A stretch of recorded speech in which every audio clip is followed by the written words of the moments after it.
Ivan ahimsibwa rukuzana nkomuteba timu ya Uganda Cranes hamwe na club ya Kampala City Council Authority no mahabazana batandikirwaho mu itendekero ry'umupira ryambara Sports Academy kandi ubwo hataba ryarurengorwa higuru mu kuzana kapira. Bwa nyuma yo kugaruka ku rugamoro ko habira ine timu ya Uganda Cranes umupaka za AFCON ahimsibwa ubwo yebembira abandi abazana barabereho mu itendekereri yahereza empiri 15 sente zero kwingana miliyoni mu sente za Uganda hamwe n'ebijwaro nkakasiye mwabwo kumuhwera kuzentaranta ye.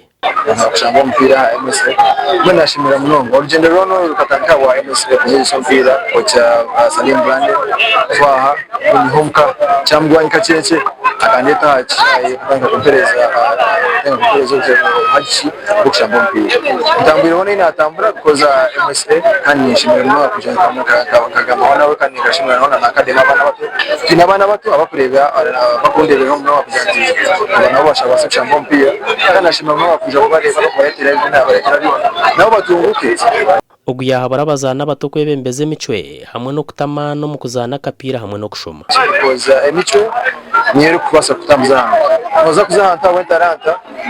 koke mico nera kumise wakore urugendo no tine mu mico to continue kubasa aba babanza kugira ho rukiko hankambense ya MSA mu Ruboma nuko bwanyuma kuvuga nabazana bitendekerera harkaceka aho bahereza yo bahabuza hamwe n'ebikwato so myaka nka 20 kwijo misho tureba ngo